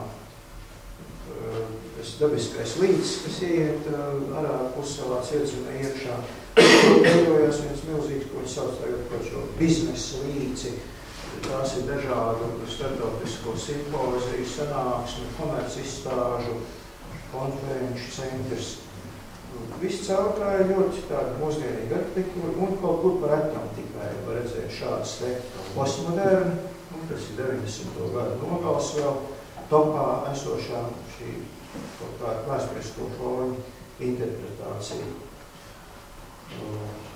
Par starpā vēl viens Atkins darbs, tas ir ziedu centrs, kurām cauri laikam 30,000 tonu viesto ziedu, kas ceļo no Indijas uz Eiropu, iziet cauri šai vietai. Uz ko arī balstās visu šis tranzīta biznesa. Viņš tā kā tādu puķi kaut kādā veidā tā arī atgādina. Un tad dažas impresijas ir apkārtējā, apveceļā, tūkstneša pusē, kur tālāk tūkstnesī atrodas, to starp arī paša Dubajas šeiha. Dzīvojamā kaut kur starp tām ir, tur dzīvotie arābu cilvēki. Protams, par visiem ir milzīgs enerģētisks nodrošinājums, tur pilsētā nekur nav nekāds tāds drāts, viss tas ir kabeļos, bet no apkārtās viss ir liels tāds augstsprieguma līnija piesātinājums. Un tālāk jau aiziet tūkstnes, kur ir kāds kamienis, ko redzēja. Un tagad viens neviels izbrauciens no Dubajas uz Abu Dabi. Tāds visādos piedāvātos turismu pakalpojumos mums atbrauc šoferis ar auto pretī un tur ir braukt. Šī ir Dubajas un Abu Dabi robeža. Katrā emirātā ir savu likumu. Dubajā ir viena naftas kompānija un tur neviens nav tāds benzīna tanks, kā ir Abu Dabi. Tur katrai ir savu aviokompāniju un tā tālāk. Dubajā visi lielceļu apgaismojumi stabili šādu konzolu veidu gaismas ķermeņiem. Abu Dabi tāds vainags ar vairākiem gaismas ķermeņiem. Dubļu asfalts ir tumšs pelēks, Abu Dabī violets. Katram tur savu likumu, savu kārtību, un viss tas ir noteikts, un savādāk nebūt. Un kā jau iepriekš teiks, braucot uz Abu Dabī, uz brauciet ne kā par tuksnesi, bet kā par oāzi. Protams, tur tikai nobrīdinies, cik es neprasu, lai viss tas tiktu apūdeņots. Dievnam, kā likums, ir absolūti tradicionāli. Šīs viņa mošais, šitais ir benzīntāks. Nekā smieklīgi, benzīntāks. Arī tradicionālā forma interpretācija mūsdienu celtnēs. Un jau tuvoties Abu Dabī var redzēt šīs naftas pārstrādes uzņēmums, no kurienes nāk šī emirāta galvenie ienākumi. Viņš izvietojas uz tādām vairākām salām, pa priekš pussalei, kur iet, un tad tā pilsētas centrālā daļa ir šeit, un tad tur vairāk salas tālāk. Šī sala vēl nav apgūta, bet tur ir paredzēts izbūvēt 4 milzīgus, protams, pasaulē lielākos muzejus. Būs tur mākslas muzejs, jūras kuģniecības muzejs, izrāžu mākslu centrs, un katru no tiem ir projektēs atkal viena no mūsdienu pasaules spilgtākajām arhitektūras zvaigznēm. Bet pie iebraukšanas Abu Dabī šai vietā atrodas lielā mošeja. Protams, pasaulē lielākā. 2008. gadā uzceltā. Vienlaiks viņā laikam 15 vai 16 tūkstoši dievlūdzēji var uzturēties. Arābu dievnām, ja mošais ir parasti, viņiem tā dievlūkšana notiek lielos atklātos pagalmos. Un klasiskais arābu dievnams, ja mošai ir pagalms, kurā viss viņi tur tup, un tur atkarībā, kas no viņi šī vai sunīgi, lūdzu to tālāk, cik tur reizi katrā no šīm konfesijām dienā tas nepieciešams. Bet šeit sintezējās arī viens cits tips, tās ir zem jumta, zem kupoliem, arī lūkšana telpas, un tās te ir vairāk 10 iekšā, un tos tad arī zem šiem 3 kupoliem. Un tas ir vairāk no Indijas arābu dievnamiem tāds motīvs patapināts, un tā redzēt, pilnīgi tradicionāli ir, bet absolūti mūsdienīgā interpretācijā. Es atvainojos, es sagaidu, ka tur, teiksim, ir arī tām 8000 mašīnām stāvvieta blakus kaut kā. Tur ir, jā, tur grandios atklāt lauku, un tiešām tur tūkstnes ir jau vietas pieķi. Un visi viņi šī grandiozā celtne apdarināti ar marmoru. Šie kolonu kapiteļi ir, kā teicu, 950 karātu zelta apzeltījums. Un to, ko mēs redzam šos kolonas stāvos, tās ir inkrustācijas ar dažādiem akmeņiem un tostarp arī par dārgakmeņiem. Tā ir tradicionālā islāma arhitektūras dievnām vispār apmēra. Visur Vidusāzijā, no tālāku Irānā, Irākā, visur šie dievnām ir apšūti ar parasti keramikas flīzēm, bet vienlaidus. Vienlaidus krāsaina virsma, ornamentāli ļoti virsma, šeit ir savādāk. Viņš nav tāds vienlaidus, viņš ir pilnīgi atšķirīgi, bet neparaprotam viņš atgādina, asociējās ar tradicionāliem paņēmējiem. Ejot iekšā, no labi ir šeit Zeida, emirāta dibinātāja mauzolejs, arī atkārtojot šo 3 kupolu formu. Un tālāk ir ieejot šis milzīgais galvenais pagalms, un tad zem visa tā, tur ir vēl vesela virkne šo dievlūdzēju telpu iekšā. Es vēlreiz skatu šo milzīgo pagalmu.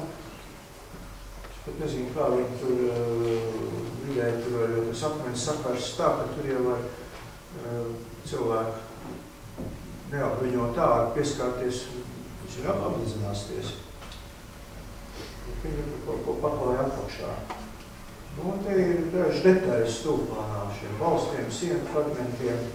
Tas viss ir nevis faktiskajās inkrustācijas, bet intarsijas virsmā iestrādāts un gudi noslīpēts.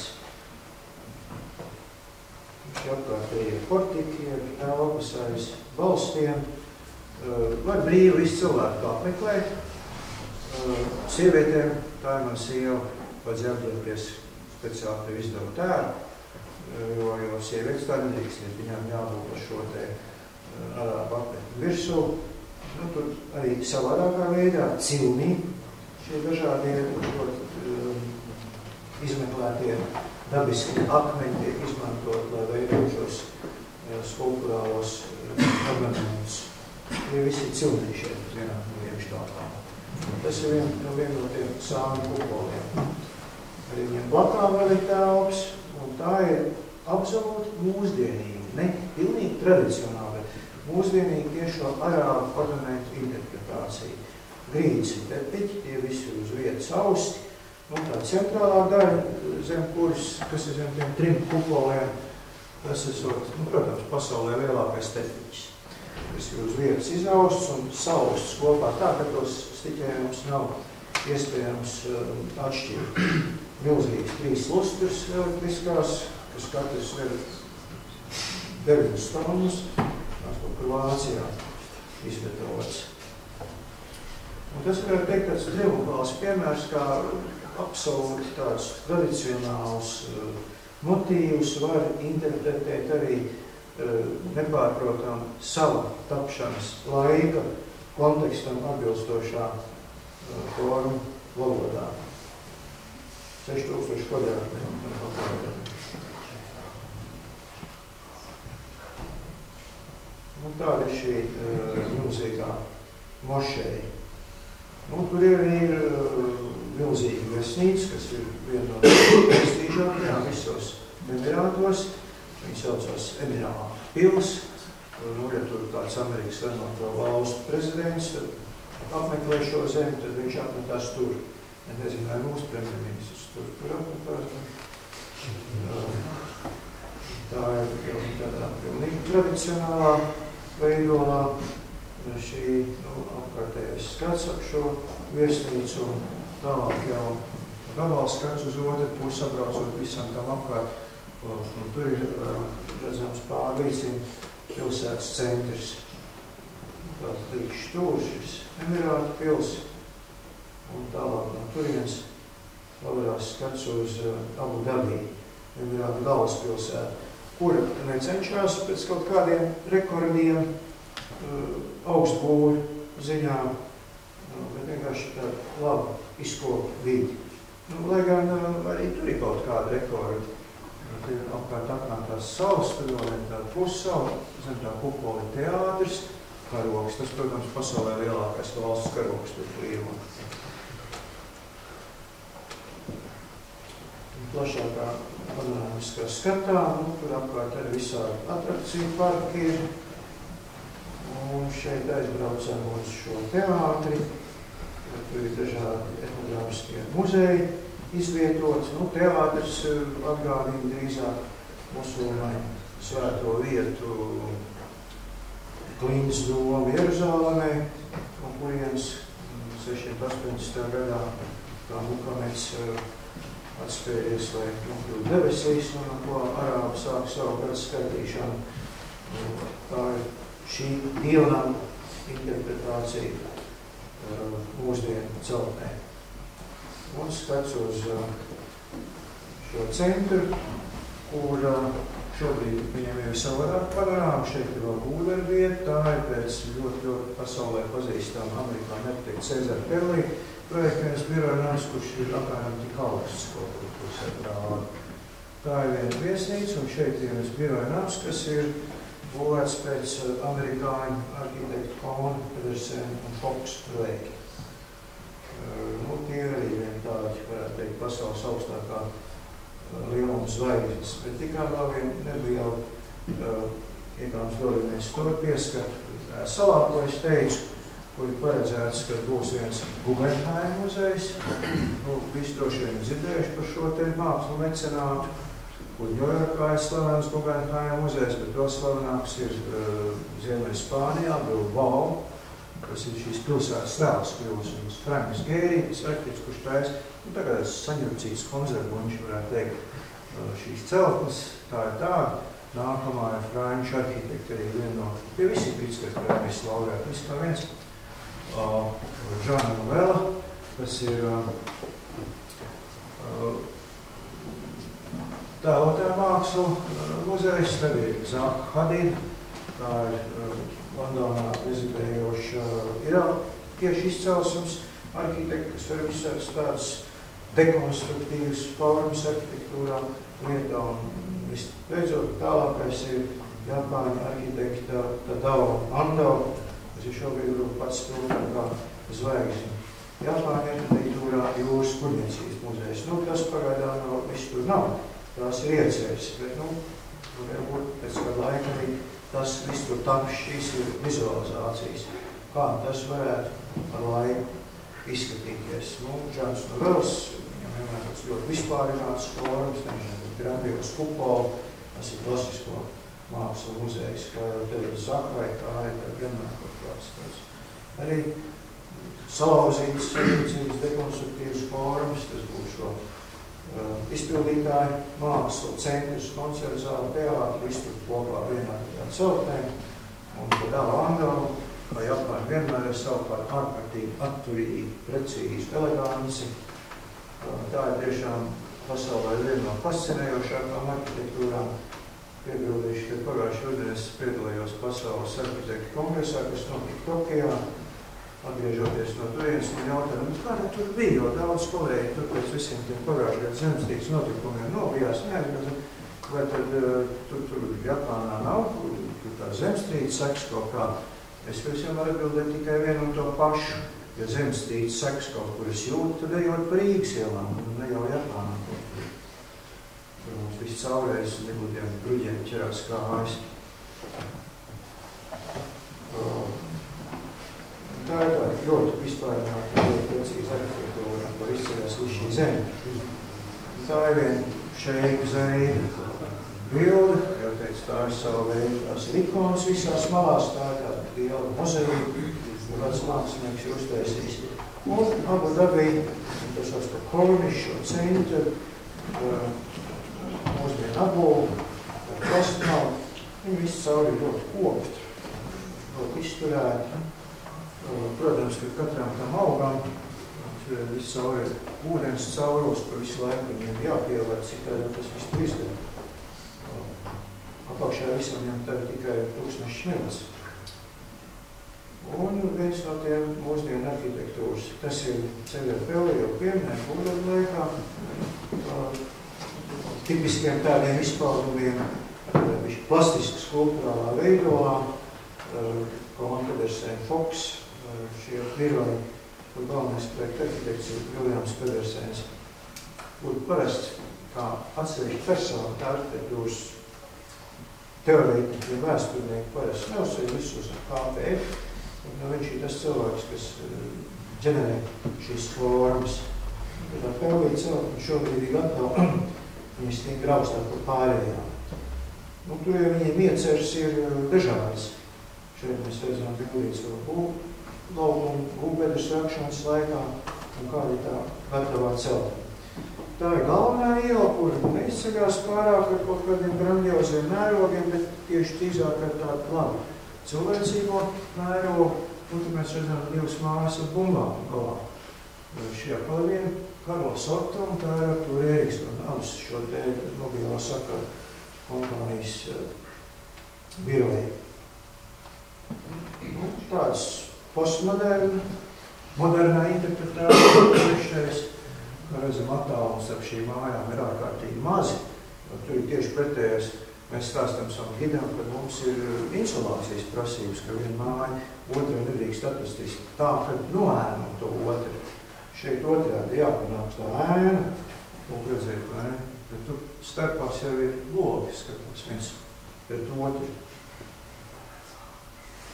Bet neko starpā vēdinās. Kāds dievnams arī tur vidū ir šajā galvenajā ielā. Protams, kad ejot iekšā dievnamos, apavi ir jāatstāj ārā, zila šie plauktiņi, un katrs varētu tur ielēs jau sapavs, tad ieiet tur, nolūdz to alā, nāk par ārā. Viens cits to sapavs parasti nav paņēmis. Ja paņem, tad viņš tiek izveidīts nominētiem. Abu dabīgi centri skats, kur ir arī zināmas ieceres. Šeit atkal slavenais Andrija Arkots Normāns Posters. Ar savu piedāvājumu ir, ka varētu būt arī tāds augstceltnes, bet nevis tik daudz šīs augstceltnes, bet tas ir akcents videi, kur tik pilnīgā mūsdienīgi izveidota, bet atbilstoši tradicionāli arābu videi, šis tirdzniecības ielas ar podītēm visapkārt. Ļoti mūsdienīgi interpretējot tradicionālo dzīves un tirdzniecības veidu. Dažas vīzijas, tās ir tāds pasaules slavēns dažādu arhitektu kolektīvu darbu, kas varētu nākt tuvākajā nākotnē arī Abu Dabī. Šobrīd tur nekas tāds vēl nenotiek, bet vēl pirms kādiem 4 tur visur bija uz žogiem. Šeit taps vēl lielāks nekā Hongkongā, šeit taps vēl lielāks nekā kaut kur citur pasaulē. Braucot atpakaļ, ieskats pretējā virzienā Šarža. Tas ir blakus Emirāts, kas būtībā ir liela pilsēta, kas ir pilnībā saugus kopā ar Dubai. Vien 2 vīntori, viens tāds stipri postmodernistisks, tā ir pat augstākā saugus Šaržā šajā vietā. Un tā viņi iet cauri kāds kilometrus 6-7, viss cauri. Brauciet kāds cauri vien tādu intensīvu, apbūvētu, augstceltņu zonu, kur iekārtojās dažādi līči ar palmām, katrs, protams, ūdens vads apakšā.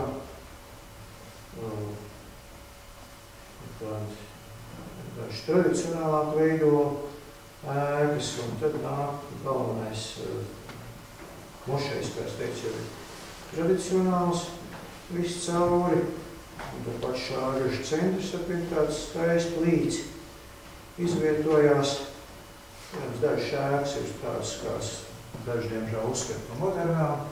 Uz tā formas, protams, nekādām mākslinieciskiem emocionālām kvalitātēm neatšķirās. Bet arī tādas ir, savukārt fona, ir ierīmes, apbūve. Dažkārt ir postmodernistiski pieskāriem kā šai. Tas tā ir līči. Tur ir viens no milzīgiem tirgiem. Mēs parasti domājam, ka Rīgas centrāla tirgus ir viens no lielākajiem pasaulē. Protams, ar šo salīdzinot. Viens centrāla tirgus paviljonis ir pusi no tās, kur šeit tāda ir vesela 8. Viena rinda ar 4 un otra. Tā visi ir milzu liela tirdzniecības iela iekšējā izvietojās. Tas viss tur atrodas netāli viena liela mošeja, kas ir Saudarābijas daļā, Emirātiem. Un te jau esam pie tirgus apakšējā labajā bildē no otras puses, kur redzējām. Iekšā tur pretī tirgumu šābūvē tur fonā kārtēja šis Etisolāti telekompānija. Nams pēc šī parauga veidots viendobīgi, tas tāds tipiski kā viss cauri. Tāds paši kā pie mums leduspuķītes tur auga, bet, lai viņš aug, tad nepārtraukti ir viņām jālaiž ūdens klāt, kaut kur viņš ir zemes, kaut kur vienkārši šādi tikai caurulē noklāts. Tā vide apkārt ir ļoti, ļoti kopta, tas ir pie tā tirgus gala. Šķiet, ka tur būtu tāds ūdens virsma, bet tas ir vienkārši pulēts granīts. Tas viss ir ļoti sauss un karsts.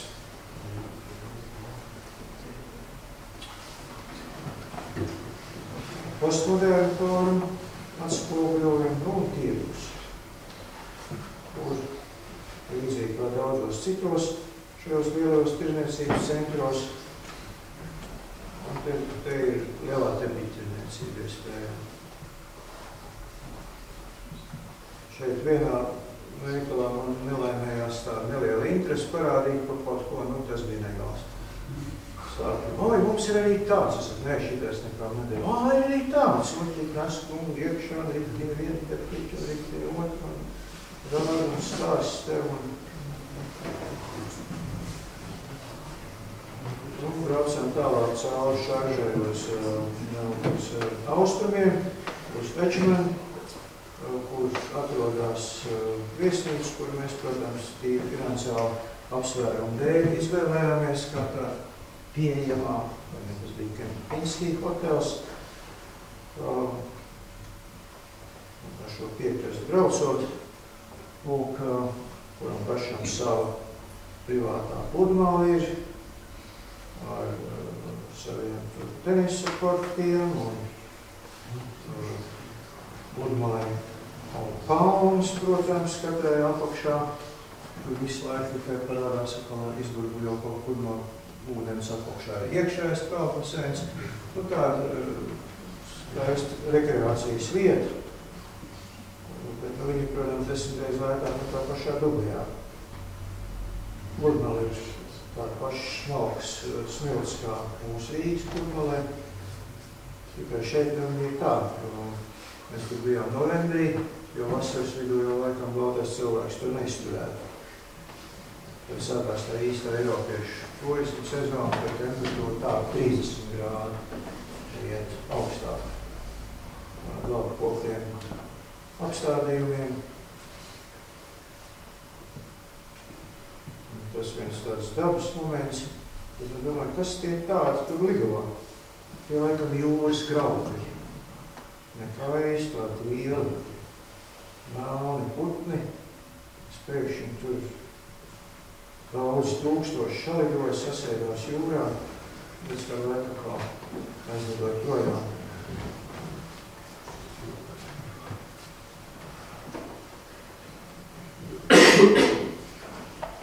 Tas viss kāds Eiropas virzienā, uz rietumiem.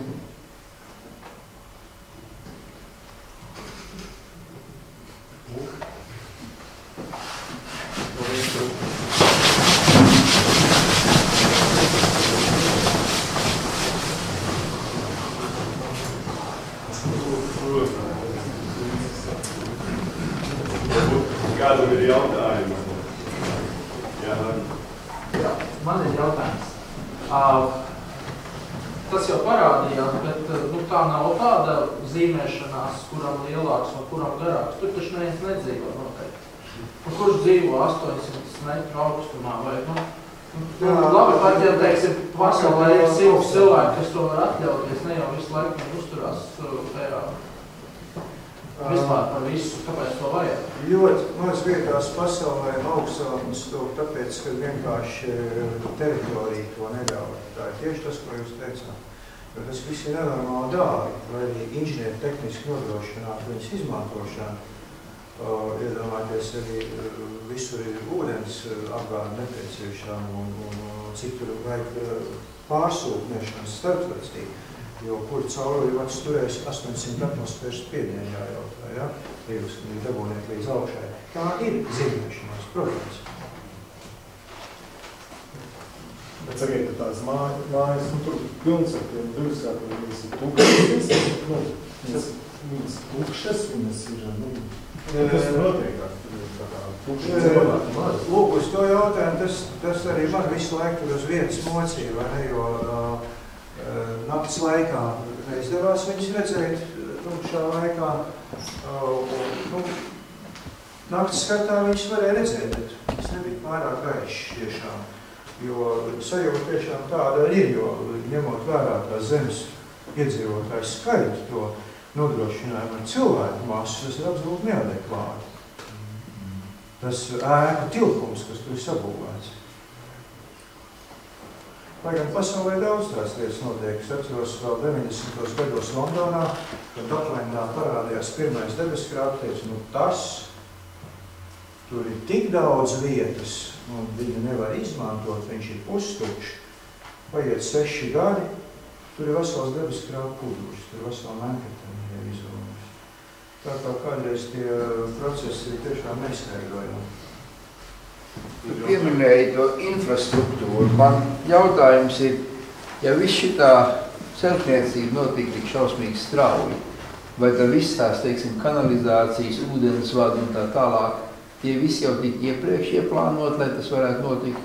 Jo kā viss tā loģistika bija, lai šitā attīstība varētu veikt? Jā, jo viņiem ārkārtīgi ir visi šie dienesti, ļoti tur plānveidīgi to lietu strādā, un to pat nezinot, teiksim, tāda profesionāls, ko jau svērš uzmanību, ēku, šī te augstumu attiecības, pilsētbūvnieciskais izkārtojums, tas viss ir absolūti kompleksi veidots turklāt. Protams, kad šādas celtnes bez infrastruktūras nevar eksistēt. Kā tas notiek, ja šī infrastruktūra netiek atrisināta, to mēs redzam kaut kā pie mums Ķīpsalā. Bija Hanzbanku uzbūvēt, un tagad tur balās dāmas visi pieblīvēts ar automašīnām, lai gan it kā viņai ir pat savas autostāvvietas. Nekur pasaulē tā nedara, ka būvēs tagad lielas celtnes ar milzīgu tilpumu, ar lielu cilvēku pieplūdumu, kas viņās vienkārši tikai strādā, izmanto kā darba vietas. Mēs paņemam kaut kā Parīzi, vai ne, tur viss defans, vai otru Parīzes galu, kur ir Nacionālā biblioteka. Tur ir 4 līmeņi uzbūvēti uz līdzenas zemes. Jūs faktiski atbrauciet par bijušo zemes līmeni, jūs jau dziļā pazemē it kā. Virs tā uzbūvē virsū, tur ir autostāvvietas, tur ir visi inženiertehniskie nepieciešamie aprīkojumi iekšā, un tad virs tā var taisīt tāda apjoma celtnes virsū. Vīnē, vienā pusē ir otrā Vīnerberga, otrā Donaldsitī. 4-5 stāvi tiek uzbūvēti, Stokholmas centrs tāpat ir pārveidots. Bez tā viņš nevar normāli funkcionēt tās celtnes. Pie mums joprojām attiecības plānā nekas tam līdzīgs. Viss tikai taisīs kaut kādas augstceltnes un uz tām pašām ielām tajā pašā vienā līmenī. Kas tur notiks ar tiem pašiem ziemeļu plomiem, es nestāvos priekšā, es vadīs vaļā. Bet es domāju, tur cik kāda kanalizācijas sistēma, jo šitos ir milzīgās ēkas apkalpot. Kā viņi pārstrādā savus attēku ūdeņus? Nu, tas acīm redzot, viss tur eksistē, jo tā visām vajadzīga ļoti daudz elektroenerģija, tā viņiem tur ir. Jautājums, kā ar tehniskajiem limitiem un to pārsniegšanu, viņiem ir naudas tik daudz, viņiem, kas ir tās robežas, ir kaut kādi materiāli, ka lielāko vairs nevar, vai naudas vairāk viņiem nav. Kas tie limiti viņiem šobrīd? Nu, to jau mēs varam redzēt, ka tā ekonomiskā krīze sākās, tad tur arī viss tas apstājās. Šobrīd jau vairs nekas būtisks tāds vēl kaut kādi iesāktie projekti, tā ar mokām tiek nobeigti, bet lielā mērā tas pats, ko mēs redzam savā šajā te, panorāma plāzē, Lielības ielā, kur arī ar 3. augstceltni paliek pusmetā, un tā viņi tur arī stāv. Komandas vārstēs Salāni. Vai nav tomēr nekorekti salīdzināt Tuksnesī brīvu pieejamu platību, kuru var izdomāt pēc tehnoloģijām atbilstošām un visu pārplānot ar Rīgu, kur tomēr ir 100 gadus atpakaļ uzbūvēts tās 100-gadīgās ēkas, viņas tur ir, viņas neviens nav sabombardējis, kā varbūt citās Eiropas pilsētās, un to efektivitāti vai to plānojumu, kas jau 100 gadus varbūt ir darīts nepareizi šogad, vai nākamgad, vai pēc 10 gadiem nevar tik ļoti efektīvi izplānot. Un, es vismaz pēc tās prezentācijas sapratu, ka tas ir vienkārši Tūkstneša vidū ir būti cilvēki inteliģenti, mācījušies to visu no sākuma būvējuši un acīm redzot ļoti pareizi. Vai maz iespējams ņemt to paraugu no turienes un, teiksim, šeit Eiropā vispār sāk kaut kāds idejas par augstceltnēm, kur ir 100 gadus vecs ēkas jau, kur viņas iebāzt vispār. Kādā plānā jūs to domājat? Protams, ka tā ir absolūti no jauna radīta vide un radīta ar šo, kā jau sākumā jautāju, ar lūku zīmēties, radīt pasaulē atpazīstamu tēlu. Dubai tos veidā šo te pašu kaut vērtu. Nu, tas pats viens vienīgais moments pasaulē augstākā ēka, kurai ilgu laiku droši viens to tūmā netiks. Tas ir šis te zīmols, tā vietas zīme, ar ko viņi pievērš uzmanību un visus tos pasaules biznesus kaut kādā veidā mēģina koncentrēt uz sevi. To es saprotu ekonomisko mehānismu, kas attiecās tieši uz teiksim, ēku tehnisko izpildījumu. Protams, kad brīvā vietā ir viena lieta un kad mums ir jārēķinās ar kontekstu, par to jau mēs neviens, diemžēl arī mūsu daudz jaunceltnes un tādas netrūkst ar esošo kontekstu un tradīcijām, bet tā viņas ir pilnīgi ignorants. Nav jau jāpiemīt kaut vai triangulu, bastions vai Stokmaņa vistas komplekss, kas ir absolūti šos te aspektus, kurus pieminējot, pilnīgi nav ievērot. Bet tad nesanāk, tad, ja Rīga ir uzcēlta principā 100 gadus atpakaļ 10 gados lielākā daļa teritorijas, tad kaut kur iebāzt jaunceltņu biroju ēku vai kaut kādu nopietnu tirsniecības centru vai viesnīcu nopietnu, kas principā prasās Rīgai pēc tā iedzīvotāju. Un lielākā daļa turistu nevar šeit saņemt 5 zvaigžņu viesnīcas pakalpojumus. Šāds projekts principā būtu realizējums, bet pēc visiem šiem standartiem vai pieminētajiem faktoriem viņš nav realizējams. Vai es pareizi saprotu? Kā jūs piedomājaties, vai Rīgā var šādu mērogu augstceltnes stāvēt? Droši vien, ka ne, protams. Jā, bet vai attīstības plāns būtu neatbilstoši vai kritiski? Pašreizējais Rīgas attiecību plāns, ja jūs par to uzstādiet, viņš diezgan bieži tik salīdzināts Duboja ar Rīgu kā pretne. Es jau viņu nesalīdzinu, tā kā saka, kā to skatoties kā paraugu. Tieši otrādi, kur mēs arī varam redzēt lietas, kuras vajadzētu ņemt vērā, lai mēs šo to tādu arī nepieļautu, ko jūs esat tā jau pārāk daudz kļūdījušies šajā brīdī. Un pašreizējais Rīgas attīstības plāns jūs viņu pieminējāt, ka viņš ir absolūti neadekvāts tam, kāds būtu reālās vajadzības, kurš paredz faktiski tikai kaut kādu ieinteresētu grupu vai ieinteresētu personu, kaut kādas iedomas un vēlmes lielākoties, tas, kas ir pašreizējais. Tas Rīgas attīstības plāns, kas bija 1995. gadā un kurš bija spēkā līdz 2005. gadām, kad to jauno izveidoja. Tas bija ārkārtīgi korekts plāns, kurš tiešām rēķinājās ar līdzšinējās visas attīstības likumsakarībām, ar pilsētas mērogu, ar risināja transporta izkārtām, kas tagadējā Rīgas attīstības plānā transports, piemēram, vispār tur nenāktos runāt, kā viņš ir risināts vai nav, un to mēs arī redzam pašreizējā Rīgas sabiedriskā transporta izkārtojumā, kas ir tik kaotisks, kāds Rīgā vispār līdz šim nekad nav bijis vēsturē. Rīgā izveidot tramvaju, tad tā bija ārkārtīgi precīza sistēma, jūs varētu tramvaju no jebkur, kur tikai viņš bija, aizbraukt no vienas vietas uz otru, ļoti ērti turklāt. Un pat padomu laika sākotnējā periodā pat tos maršrutus, kad pirms kara bija tā, ka gāja viss tramvaju ap vecrīgi apkārt, loks ap Emsā Novembra krastmalu, tāda Valmāri, jau Mastēju bulvāri, un viņi gāja uz Pārdaugu attiecīgās 3 līnijas, un centrā gāja gan par Brīvību bulvāri, gan Krišāna Baroni ielu, gan par Marijas ielu gāja, tālāk par Ģertrūdas ielu novāk jau tramvaju līnijas, un kas nāk no Pārdaugos, jūs zināt, ka tas vagons viens gāja pa kreisi, otrs pa labi, kā jums ērtāk tajā kāpiet, un ja jums jāpārkāp arī vienmēr pārkāp, tagad no Pārdaugos jums ir jāzina, kurā vietā izskāpt, kur ietais, kur stūri atrast kādu citu transportu līdzekli, lai nokļūtu tālāk. Mūsu Rīgas transports ir absolūti haotiski šobrīd. Pašreiz attīstības plāns neko tam līdzīgi arī nerisina, kā viņš sakārtot. Un kā jau iepriekš teicu, nerunājot par to, kāda ir tā telpiskā kompozīcija. Tas plāns ir tāds reiķis deķis, kuras dažādām krāsām atzīmēts ir pieļaujamais apbūs augstums, kas ilgu laiku Rīgā vispār līdz 1940. gadām bija 21 metrs, ar 10 asis, tas ir metriskā sistēmā 21,3 metri, un nepārkāpjot ielas platumu ēku augstums. Un tāpēc ir tas harmoniskais mērogs, kāds mums ir visā vēsturiskajā centrā. Tur viņš ir pārkāpts, pēc tam arī jau tagad pārkāpts.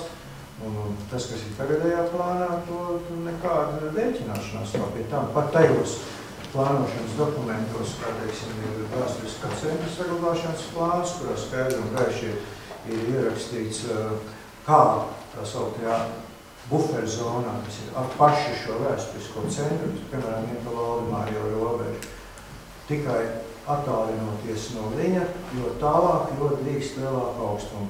Kas pie mums notiek Grostānas sportielas stūrī, tur jau 18 stāv māja tiek būvēti un tā tālāk. Absolūti rēķinoties ar to, ka jau, protams, laikam nav jāizskaidro, kāpēc tas tā notiek. Daži tie plānotāji jau cits mājvietas ir aiz restotiem logiem atraduši, bet visas turpinās tādā pašā veidā. Jā, man bija jautājums sekojuši, kā viņi tur to kārtību visu nodrošina tajā tuvajā, visu tur viss tik tīvs, perfekts, tur tie cilvēki maz. Kas viņiem, kā tas viss tā reāli? Tas nav skaidrs, teiksim. Ieti, nav, sabiedrisko kārtību, kaut kādu vai saprot, tur neviens ne zogu, neko, nekā. Kriminalitāte tur nekāda nav, jā. Bet tur nav pat ne kārtības vai nekā absolūts. Tur viss tā. Tur viss ir acīm redzot jau tik tālu. Tiešām policists kā teiksim, personāli nekur neredzēja. Tas viss tiek nodrošināts, bet tas ir zināms, ka tur ir tā sabiedriskā filozofija, ka šeiks redz visu, un ja kāds kaut ko, tad atbilstoši šants visu. Jūs Dubai minējāt, ka ļoti tādu pozitīvu dienu. Kādreiz izcēlāt un kādreiz lielāks un labāks un tālāk. Varbūt jums ar savu profesionālu aci bija kaut kas iesakāms arī viņiem. Ko jūs varētu ieteikt? Dariet. Es, kā saka, šādi misiju neuzņemos, protams, bet varbūt jūs pārpratāt, ko es teicu. Tas, ka es saku, pasaulē lielākais, tas jau ir, protams, ir ironiski. Skaņi jūs jau nevēlat visi arī nosmēties, bet šajā tīri arhitektūras formu valodā, par tām pašām augstceltnēm runājot, kuras kaut kā mūsu profesionāli priekšstatos jau ir kaut kāds zināms stereotips, ko uzskata par modernu, ko nē. Tas gan tur ir tas, kas pievērš uzmanību ar ārkārtīgi, bet tas ir viss pasaules sportāko arhitektu līdzdalību, taps, dot lielu formu daudzveidību, kas ir tiešām pievilcīgi pēc savu tā mākslinieciskās kvalitātes un tēla.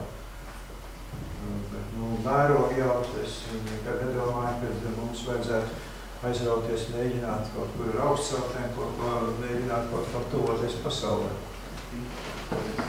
Jaunījās tiešām par kaut kas tēvtīgi. Gribētu pajautāt, valsts ir diezgan maza, nepilni 3 miljoni iedzīvotāji. Ekonomika tīri uz naftu balstās. Nevar pienākt tāds brīdis, ka visu šī milzīga infrastruktūra un viss, ka tas reāli paliek milzīgs spoku pilsētā, valsts vairs nespēs to uzturēt. Šķiet, ka tas jau tur notiek. Jā. Jo to jau es sākumā teicu, tas ir uz smiltīm būvēts, un tiešām gan pāris tā notiek. Patiesībā bija ļoti līdzīgs, cik ilgi visi tā pilsēta var augt, ņemot vērā, ka tas turās uz būtībā energo resursu patēriņu, viņu ūdeni. Es dzirdēju, ka viņi aktīvi vienkārši atsāro jūras ūdeni. Jā. Un visi pārtika, protams, tiek importēti, jo tūkstošīnītas neaug un šādā veidā. Varbūt vēl tas otrs jautājums varbūt, ko mēs varētu, kādas labas idejas mēs varētu paņemt savā valstī mēģināt īstenot, varbūt no plānošanas viedokļa vai no arhitektūras viedokļa? No plānošanas viedokļa es jau teicu, ka ir jābūt pilsētpolitiskai disciplīnai, proti pie mums, diemžēl, ir vismaz diskutēto. Vismaz salīdzinot līdzšinējo, zinot mūsu paši Rīgas attīstību ar šodienas problēmām, tā disciplīna ir vismaz apšaubām.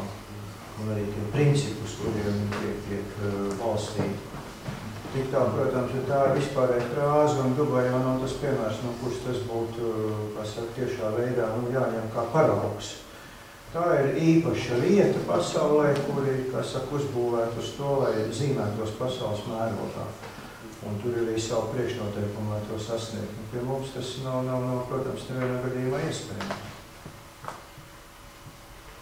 Jo, kā jau teicu, tad tie viestrādnieku, un tur viņiem ir kaut kāda zinām limita, cik es tagad esmu piemirsis, kad tas periods, kurā drīkst vispārīgi tur strādāt, ir ļoti strikti reglamentēts, un tas zinām vecumu pārsniedzot, tur iekšā nelaiž viestrādnieks, un laikam 8 gadi, tas ir maksimums, kur vispār kaut kas tāds var būt, un tas paiet, tas veik, un nekāda atgriešanās nav paredzēta.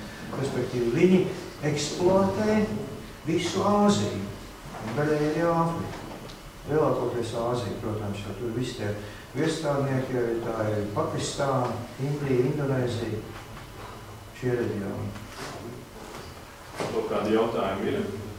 Labi, cik pēdējais? Cik mās tāds, Rīgā ir problēmas ar pilsētu plānošanu. Dubajā viss ir ļoti skaisti. Bet varbūt ir vēl kādas pilsētas pasaulē, kur kaut kas tiek attīstīts tādos mērogos kā Dubajā. Kuras varbūt jūs varētu vēl minēt tās vietas, kur ir kaut kas vismaz viņi mēģina sacensties ar, zīmēties, mērīties ar Dubaju, varbūt kādas vēl tiks. Šobrīd pasaules Dubai ir tāds fenomens, kas ir tuvākais Eiropā, bet pasaules tā būvniecības mezgla punkts aktivitāte, kur notiek visi tie lielākie brīnumi, tā ir Dienvidu-Austrumāzija.